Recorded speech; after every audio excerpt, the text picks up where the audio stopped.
저번 영상에서는 24-25 아스날을 리뷰해보았다면 이번 영상에서는 아스날 다음으로 3위를 차지한 24-25 맨체스터 시티 리뷰를 해보도록 하겠습니다. 그럼 지금 바로 시작합니다. 지난 4년간 모두 리그를 우승하고 트래블이라는 구단의 새로운 역사를 써내려가면서 프리미어리그 최고의 전성기를 보냈던 맨시티는 이번 시즌에 이렇게 급격히 추락하리라고는 그 누구도 예상하지 못했던 시즌이었습니다. 16-17 시즌 이후 최초로 메이저 트로피 무관 시즌이 되었고 과르디올라 감독의 커리어를 통틀어서도 가장 실패한 시즌으로 남게 되었습니다.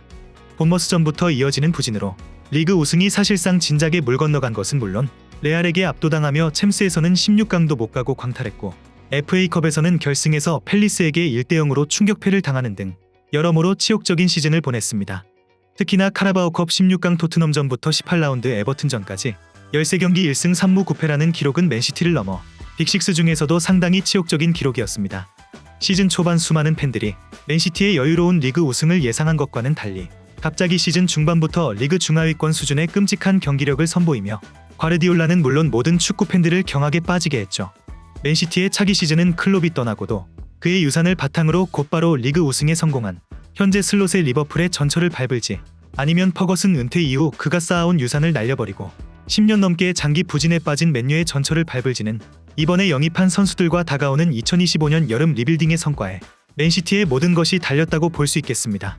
그럼 지금부터는 각 포지션별 선수 평가를 알아볼 텐데 알아보기에 앞서 1부터 10까지의 점수로 선수들을 평가했으며 선수들의 평가 점수는 주관적인 점수라는 점 알려드립니다. 먼저 골키퍼 부문의 에데르송 10점 만점에 5점입니다. 작년과 달리 갑자기 불안해진 선방으로 인해 에데르송은 가끔가다 호러쇼를 저지르면서 지면 안 될 몇 경기를 허무하게 날려먹은 선수였습니다.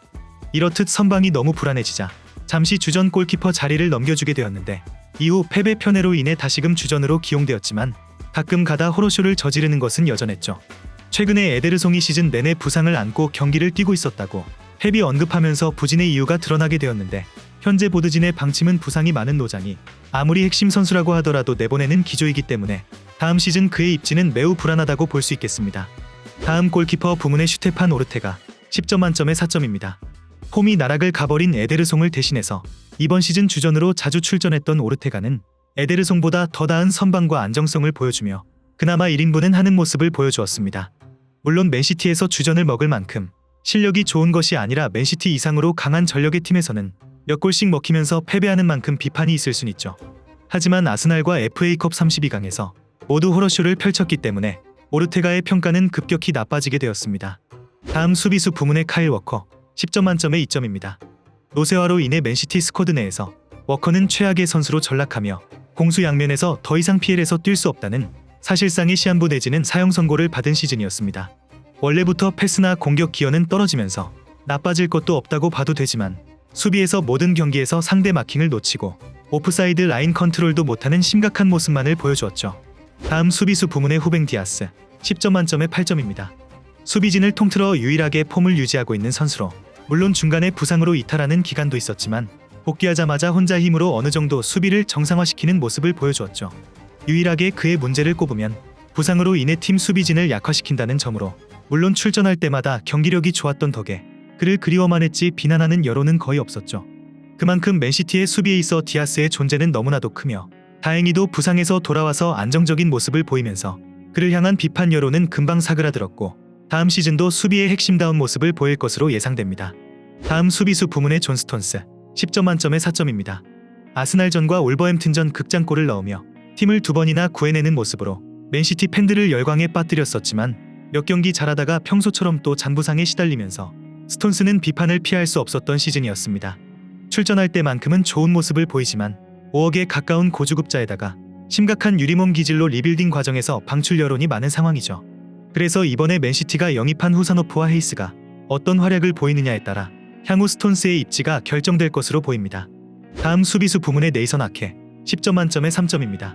아케도 스톤스와 비슷한 유형의 선수로 원래도 유리몸 기질이 있었던 선수였지만 이번 시즌 부상으로 스쿼드에서 자주 이탈하며 18살 자마이 심승퓨지가 센터백으로 콜업되는 결과를 초래하였죠. 나올 때만큼은 최고의 수비 집중력을 자랑하지만 계속되는 잔부상으로 팬들의 인내심은 한계에 달했고 이번 시즌 역대급으로 유리몸을 보여주었다 보니 향후 아케의 입지도 지켜봐야 될 것 같습니다. 다음 수비수 부문의 요슈코 그바르디올 10점 만점에 9점입니다. 시즌 초반 거의 모든 경기를 풀타임으로 출전하며 공수 양면에서 꾸준히 좋은 모습을 보여준 그바르디올은 자신의 주 포지션이 아닌 풀백 자리에서도 굉장히 많은 역할 수행과 넓은 활동 반경을 보여주었죠. 중간중간 혹사의 영향으로 다소 불안한 모습을 보여주고 수비 실책도 종종 발생하는 모습을 보여주었으나 시즌 후반기에 접어들수록 폼이 다시 올라오면서 다시금 공수 양면으로 최고의 활약을 보여주었고 부상으로 다들 스쿼드에서 이탈해 나갈 때 유일하게 꾸준한 출전을 이어가며 중요한 순간마다 팀을 먹여 살렸던 선수였습니다. 다음 수비수 부문의 마누엘 아칸지 10점 만점에 4점입니다. 지난 2시즌 동안 좋은 활약을 보여주었지만 이번 시즌은 빌드업에서 불안한 모습이 많아지고 수비력도 하락한 데다가 부상으로 꽤 많은 경기를 결장하며 그에게 많은 비판이 쏟아졌던 시즌이었습니다. 그래도 아칸지는 후반기에 들어 나쁘지 않은 수비 능력을 보여주며 다시 팬들에게 호평을 받게 되었으나 그도 역시 노쇠화가 온 것인지 일부 경기에서는 눈뜨고 봐줄 수 없는 호러쇼를 저지르며 경기를 망친 적이 종종 있었죠. 다음 수비수 부문의 리코 루이스 10점 만점에 3점입니다. 해븐 미드필더진들이 부상으로 계속 눕자 루이스를 수비형 미드필더에 배치하는 모습을 보였는데 공격은 확실히 좋은 모습을 보였지만 왜소한 피지컬이 단점이 되면서 압박에 굉장히 고전하는 모습을 보여준 선수였습니다. 하지만 자신의 주 포지션인 풀백 자리에서도 부진한 모습을 보여주며 주요 비판 대상이 되었고 어느 측면에서도 두각을 나타내지 못하고 있어 그에게는 개선의 여지가 보이지 않고 있는 상황입니다. 루이스는 지금까지 정말 이례적으로 많은 기회를 받은 선수지만 아직까지 성장한 모습을 보여주지 못하고 있는데 다음 시즌에는 달라진 모습을 보여줄 수 있을지 지켜봐야겠습니다. 다음 미드필더 부문의 마테우스 누네스 10점 만점에 6점입니다. 누네스는 지난 시즌 낙제점에 가까운 활약으로 기회를 전혀 받지 못하는 선수 중 한 명이었으나 이번 시즌 본 포지션인 중앙 미드필더보다 왼쪽 윙어 자리에서 훨씬 나은 활약을 보여준 선수였습니다. 시즌 내내 꽤 준수한 활약을 펼쳤고 시즌 후반에 펼쳐진 맨체스터 더비에서 최고의 수비력을 보여준 누네스는 확실히 어느 정도 왼쪽 윙 자리에 적응하니 좋은 모습을 보여주었지만 엄연히 미드필더 자원으로 데리고 온 선수이기에 다음 시즌에는 본 포지션에서도 좋은 활약을 보여줄지 지켜봐야겠습니다. 다음 미드필더 부문의 마테오 코바치치 10점 만점에 6점입니다. 이번 시즌 코바치치는 로드리의 빈자리를 메꾼 시즌으로 로드리만큼의 활약은 아니었지만 그래도 생각보다 만족스러운 활약을 보여준 선수였습니다. 물론 시즌 중반이 지나자 기복이 심해졌고 시즌 초반에 보여줬던 좋은 모습은 사라지기 시작하였으며 종종 빌드업 상황에서 위험한 플레이들이 자주 나오다 보니 기어코 패스미스로 팀 패배 원흉이 된 적이 있었죠. 그렇다 보니 여론은 다시 코바치치를 비난하고 있는데 애초에 8번 역할로 영입한 코바치치가 이번 시즌 6번 롤을 맡아서 이 정도까지 활약할 줄은 몰랐죠. 다음 미드필더 부문의 니코 오라일리 10점 만점에 7점입니다. 전반기에는 경기에 얼마 출전하지 못하며 단지 잠재력 있는 모습만을 보여주었지만 후반기에는 왼쪽 풀백으로 기용되기 시작하면서 해당 포지션에서 매우 좋은 활약을 펼친 선수였습니다. 필포든의 호러쇼를 덮어주고 루이스가 큰 경기마다 실수만 주구장창하는 것과 달리 오라일리는 중요한 경기마다 좋은 모습을 보여주면서 앞으로 더 많은 출전 기회를 얻을 것으로 보입니다. 다음 미드필더 부문의 케빈 데브라위너 10점 만점에 6점입니다. 덕배 역시 노쇠화의 영향을 받은 선수 중 한 명이지만 그래도 경기 영향력은 계속해서 유지하면서 팀에게 꾸준히 도움을 주었던 선수였습니다.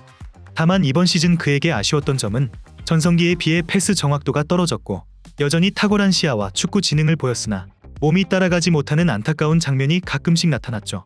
명실상부 프리미어리그 역사상 최고의 미드필더로 한때 프리미어리그를 씹어먹고 다닌 데브라위너는 이번 시즌을 끝으로 영국을 떠나게 되었습니다. 다음 미드필더 부문의 일카이 균도안 10점 만점에 4점입니다. 균도안도 마찬가지로 노쇠화가 온 선수 중 한 명으로 더 이상 주전으로 뛰기 힘들 정도의 경기력을 보여줬지만 그런데도 패백에 중용되며 양아들 소리까지 들었던 선수였습니다. 안 그래도 약점인 느린 주력과 민첩성은 나이로 인해 더 떨어진 모습이 나타났고 체력이 안 되니 전방 압박도 무책임하게 수행하면서 오히려 상대의 전개만 허용하는 모습이 자주 나타났죠. 자유계약으로 영입한 것이 그나마 위안이고 펩이 절대적으로 실내에서 많은 경기에 출전했지만 좋은 모습보다는 아쉬운 모습이 많이 나타난 시즌이었습니다. 다음 미드필더 부문의 베르나르도 실바 10점 만점에 6점입니다.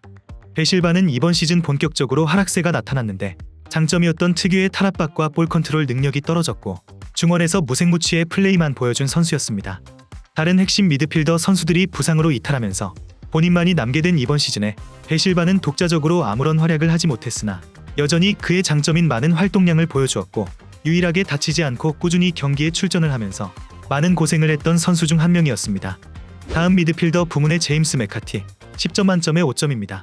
보여주는 경기력에 비해 출전 시간이 너무나도 적어 오히려 동정을 받고 있는 맥카티는 이번 시즌 팀에 남아서 배우겠다는 의지를 보였으나 리그 17라운드가 지나도록 PL 출전 시간이 1분밖에 되지 않았죠. 그가 맨시티 주전으로 뛸 실력이 부족할 수는 있겠지만 스쿼드 두께가 더욱더 얇아지면서 베테랑들에게 가해지는 체력적 부하가 어느 때보다 커졌지만 헤비 맥카티를 기용하지 않는다는 점은 팬들에게 비판의 목소리를 들을 만했죠. 후반기에 들어서 출전 기회를 조금씩 잡아간 맥카티는 가끔씩 출전하는 경기마다 좋은 폼을 보여주었다 보니 구단과 감독에 대한 비판 여론은 점점 더 커졌고 이번 시즌을 끝으로 맨시티를 떠날 가능성이 높아 보이죠. 다음 공격수 부문의 오마르 마르무시 10점 만점에 8점입니다.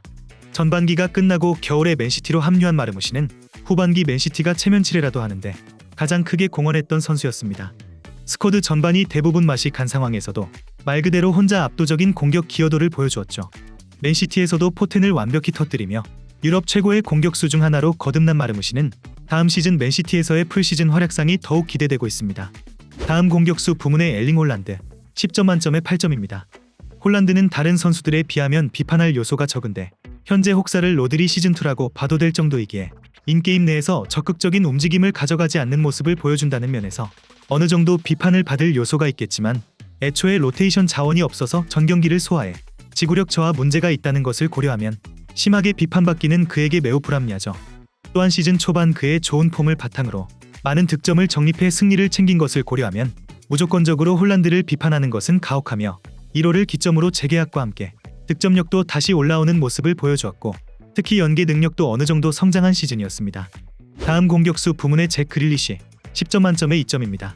트래블 시즌의 폼은 온데간데 없이 사라지고 지난 시즌부터 부상으로 결장하는 횟수도 많아지고 경기 영향력이 매우 줄어든 시즌이었습니다.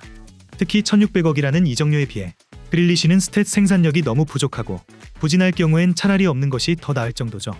이로 인해 맨시티의 미드필더진 세대 교체 실패와 고령화의 원인을 제공한 장본인으로 꼽히며 크게 비판받고 있습니다. 다음 공격수 부문의 제레미 도쿠 10점 만점에 6점입니다. 이번 시즌 맨시티 윙어들 중에서 도쿠는 그나마 1인분을 해낸 선수로 본인의 확실한 장점인 1대1 드리블 돌파 능력으로 경기가 안 풀릴 때 팀의 공격에 활로를 불어주었죠.